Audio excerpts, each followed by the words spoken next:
Husband Directive number 7. Marriage physically. Hello everybody. I'm Jim McCotter. Welcome. In Ephesians 5:28, 29, and 33, it says this, quote, "In the same way, husbands ought to love their wives as they love their own bodies. For a man who loves his wife actually shows love for himself. No one hates his own body, but feeds and cares for it, just as Christ cares for the church. So again I say, each man must love his wife as he loves himself," end quote.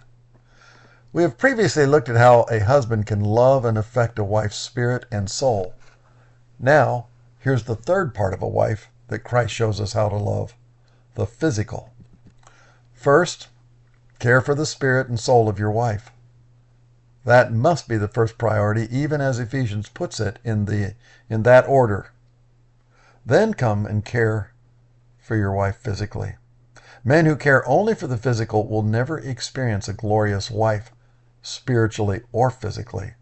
The final area of true love is to care for your wife's physical needs. 2 areas of physical needs.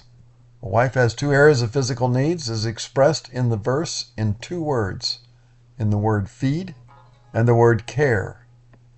This word feed means that a husband must provide for the physical needs of life for his wife as in the external, food, clothing, lodging, and so forth. At least 2 times the New Testament specifically tells wives to, quote, work in their homes, Titus chapter 2, verse 5, and 1 Timothy 5, verse 14. And in Ephesians 5, it tells the husbands to provide for the physical needs of their wives, and not the other way around, as 1 Timothy 5:8 says. If anyone does not provide for his relatives, and especially for members of his own household, he has denied the faith and is worse than an unbeliever, end quote. And it is not wrong for a wife to be provided for adequately enough so she can dress attractively. Proverbs 31:10 and 22 says this, "A wife of noble character who could find? She's worth far more than rubies. Her own clothing is beautifully made, a purple gown of pure linen," end quote. The very last physical need that the husband must provide for his wife is seen in the word care. This word comes from the Greek word to warm, which relates to affection. It includes everything from holding hands to sex.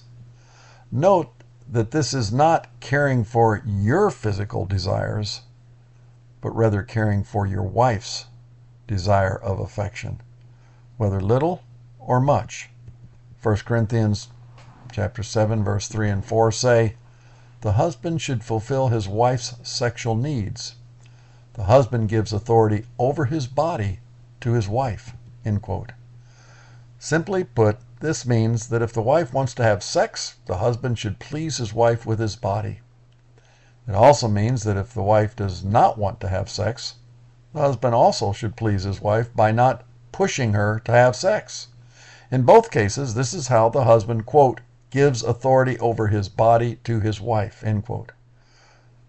There also are reciprocal verses for wives on this subject, but our topic here is now on a husband, how he should love his wife. Maybe you should memorize the words that Solomon said to his wife and then whisper them to your wife.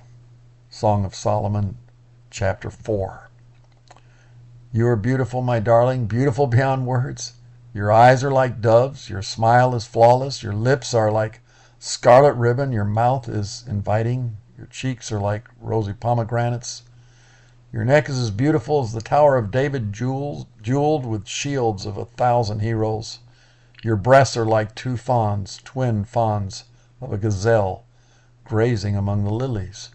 You're altogether beautiful, my darling, beautiful in every way. You have captured my heart, my treasure, my bride. You hold it hostage with one glance of your eyes. Your love delights me, my treasure, my bride. Your love is better than wine. Your lips are as sweet as nectar, my bride. Honey and milk are under your tongue, and you're my private garden, my treasure, my bride, a secluded spring of hidden fountain. You are a garden fountain, a well of fresh water streaming down from Lebanon's mountains, end quote. I got married on August 5th. I had a daily habit of reading the chapter of Proverbs that coincided with that current day of the month. So on the 5th day of that month of August, I read the 5th chapter of Proverbs. There were 2 verses in the 5th chapter, near the end of the chapter, that I read on that wedding day that I will never forget. They especially related to marriage. I memorized them and I've never forgotten them. Neither should you, husband. Proverbs 5:18 and 19. This is what it says. Quote, "Let your wife be a fountain of blessing for you. Rejoice in the wife of your youth. She is a loving deer, a graceful doe. Let her breast satisfy you always. May you always be captivated by her love." End quote.